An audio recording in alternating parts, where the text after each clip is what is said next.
Alright, how's it going everybody? YoNoShot here, and today we got a video that is about banlist prediction, banlist wish list, banlist cope, whatever you want to call it. So I went ahead and put up some cards here, as you can see. Now, these cards here are not specifically the ones, not all of them are the specific ones that I'm going to say are going to get hit on the list or anything like that. Basically, some of these are in the realm of the cards that I believe are going to get hit. So, you know, I'm not saying that every one of these cards are going to get hit, banned, limited, any of that kind of stuff. Some of these will, some of this, you know, I'll get into it. But anyways, so I've been looking at some other ban lists, stuff like that, and some of them are kind of good. Some of them are kind of like weird, and some of them have way too much stuff going on. I don't really think that this list is going to have a lot of cards on it, but I do think that it's going to have some cards. Like always, a lot of people are going to say, oh yeah, I saw that happening, and then some are going to be like, what is Konami thinking? You know, we never really know where their head is at when it comes to doing these things. But, you know, I'll just go ahead and get right into it. Starting off with your boy Arise Heart here. Like everyone has been saying, they think that this card's going to get banned. I would say that, yeah, it probably is going to get banned. I'm hoping it does get banned so we can just, you know, get past this freaking card. The reason why I think it's gonna get banned, and it's not because of the whole it's a macrocosmos thing. I think that's pretty easy to get around. I mean, everyone's literally maining like Book of Moons and Eclipse and Imperms and all that kind of stuff. So I don't really think that the whole macrocosmos is the problem. The problem for me is the fact that it's just generic. It's just 3 level 7 monsters. So that's the thing that gets me. It's just like, why do they make this generic? Why doesn't it have to have at least a Kashira monster underneath it? I don't know. We have Fenrir here.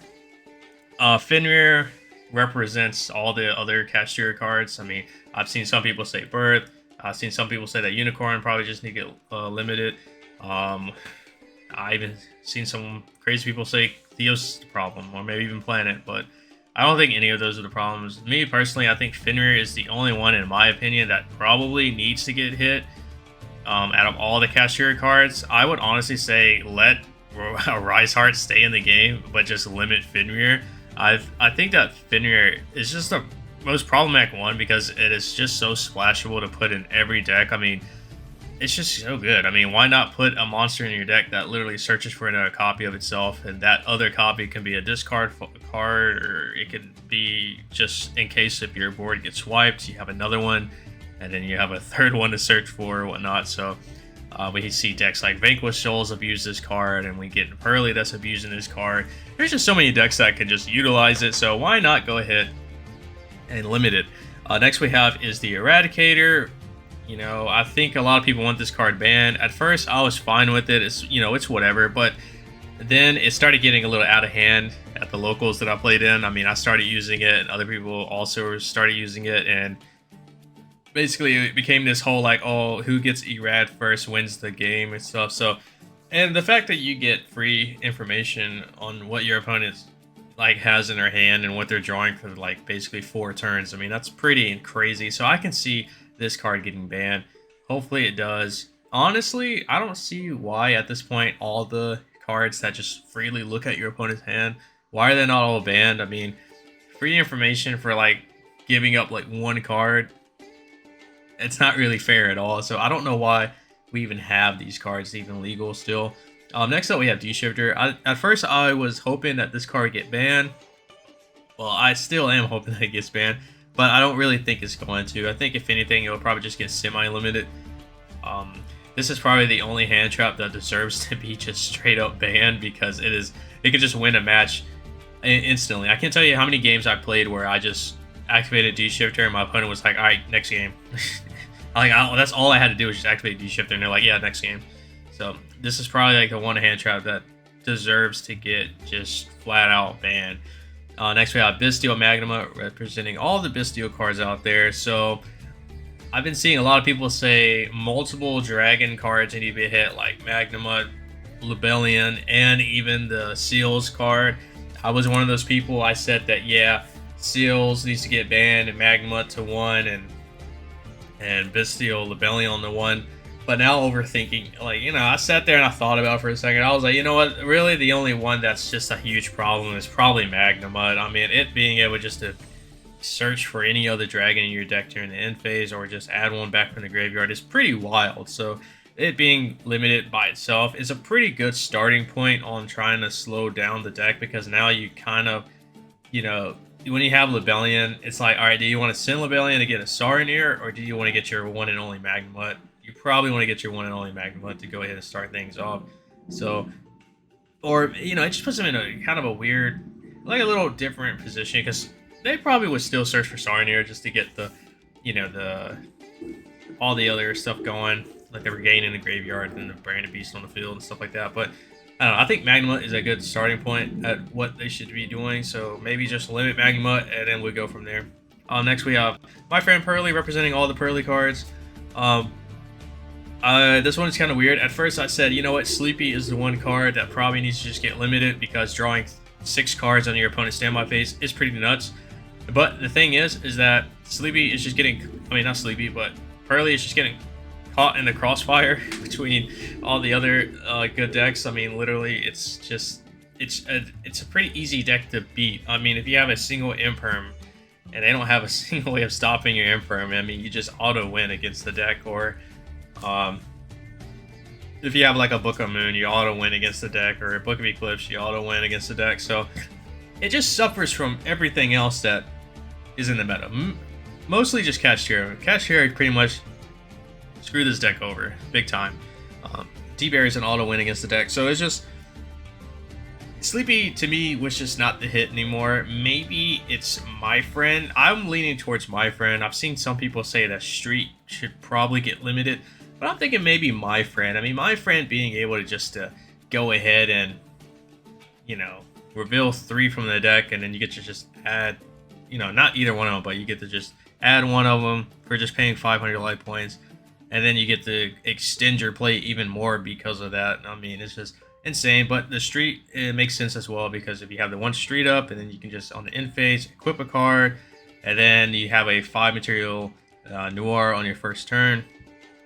I think either way this goes, you can prevent, you know, the outcome is almost the same. So I think either way you can limit one of these. Probably Street would be the one that's limited, now that I think about it, because it is cheaper. But I don't know. Next, we have the Runic Fountain, representing all the Runic cards out there. You could say Runic Fountain to 1, Tip to 1. Either one of those I'm fine with. Tip to 1 would be great, or Runic Fountain to 1 would be great. That's all I gotta say about that.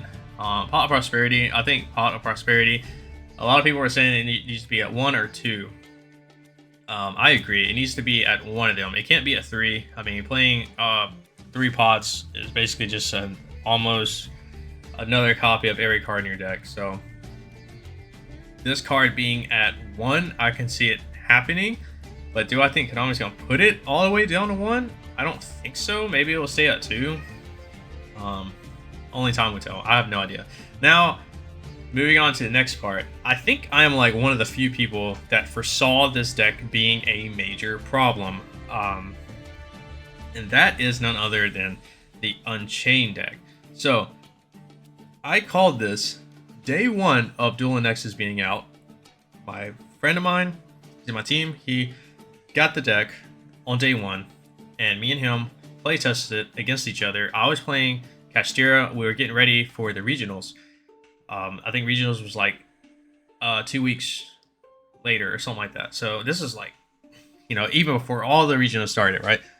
Sat there and I was playtesting against him, and I'm playing Cash. He's playing Unchained, and man, we were just going back and forth. It was just like back and forth the entire time, and I was like, if this deck is putting up so much problems on day 1 against Kashira, full power Kashira, like not full power Kashira, but Kashira that already has its full plays and everything like that, already memorized. I'm ready to go for regionals. If it's putting up that big of a fight on day 1, imagine what the deck's gonna do a week, 2 weeks, 3 weeks away, you know, out from it already being released. I immediately told him right then and there as we're playtesting, I said, this deck is tier 1. It's gonna be a huge problem. It's only a matter of time. And I was right. I mean, this deck just blew up, and it won 2 YCSs now back to back.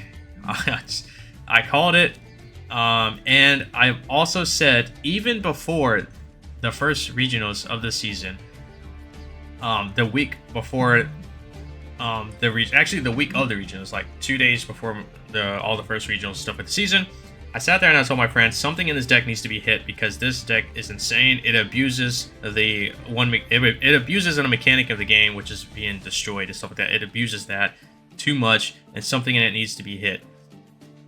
And I called that. I called that, and now slowly but surely people are also saying it.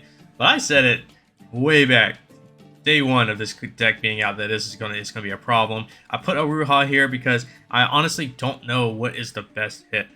I was thinking maybe Aruha, but someone said Yama being banned, but I think it's a little maybe too early for Yama to be banned. I think maybe they're gonna hit it just slightly, so I was thinking maybe Aruha limited. I think that's a good start. You know, because they have to play 3 of this, I think, so limiting it. And I noticed that every time they play, they typically always need this card to do like all their stuff. So I think this card being at 1 can make it to where now they have to somehow make sure this card comes back all the time to, I guess, to keep doing what they're doing. So I think this would be a great hit. Someone said the spell card. I don't think the spell card is a good hit. I don't think none of the trap cards are a good hit. I think a monster itself, which is Aruha, is the best hit.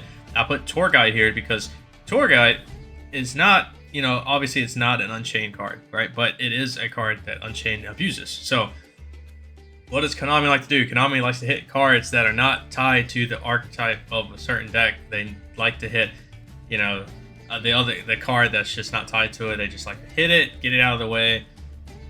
And so Tour Guide could possibly get limited. I know, sounds ridiculous. Some of you are probably like, you're crazy for saying that. You're probably clicking off the video right now. I don't care. I'm saying it right now. Tour Guide could possibly get limited because of Unchained. Being able to just summon this card, search for the stupid Phoenix Rhino, and then just do everything from there is ridiculous. Putting it at 1 could be a potential good start for it. Now, some people are not even playing Tour Guide, and if you're not playing Tour Guide, I don't know what the hell you're doing playing Unchained, because Tour Guide is just insanely broken in that deck. So yeah, I'm saying it now. I think it's gonna be for sure an Unchained card, or a card that's helping Unchained has to be on the next ban list. I'm saying it now. And then last but not least is the Divine Sword Phoenix Blade. This card is a problem. It should just be flat out banned. I don't know why it's not already banned. It's a card that basically is just abused in Infernobles. It's just not fair. I mean, just banish 2 warrior monsters, put it back to your hand, and then do it again, and put it back to your hand. It just keeps freaking going. You know, it's so boring. Like, Infernobles was a deck that I looked at first when Duels Next was coming out, and I was like, yeah, I kind of want to play that. But then I watched people play it, and I say, you know what? I don't want to play that, because this card just makes the turns go on forever and ever and ever, and it just looks so boring to play. So I think this card, if we just ban this card, we don't have to sit here and take a nap until our opponent's finally done playing their turn. So yeah, that is my list. I hope you guys enjoyed it. If you didn't, let me know in the comment section down below. If you did enjoy it, like and subscribe like always, and let me know, you know, what you guys' thoughts are on the list. Maybe something I missed. I'm pretty sure I missed a bunch of cards. I don't really care about talking about cards that should come off the list, because honestly, if they're on the list, they're on the list for a reason. Let's just keep them on the list. I don't know why we should bring it back. I mean, I get it, you know, oh, it's a new age of Yu-Gi-Oh! Just bring it back because it's not going to be the same.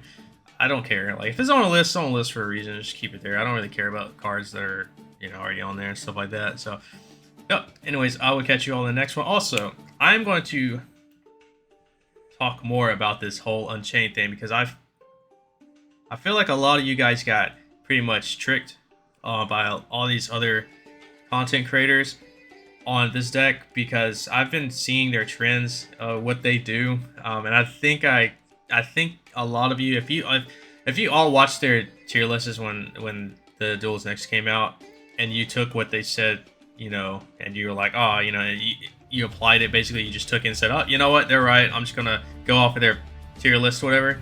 I'm telling you right now, you shouldn't do that. I'm gonna make a video talking about, basically, you all got tricked if you bought into this deck being pretty much a rogue deck or a tier 2 strategy at best. I'm telling you, you guys all got duped. You got bamboozled. You got played, alright? But I will talk about that in the next video, alright? Peace.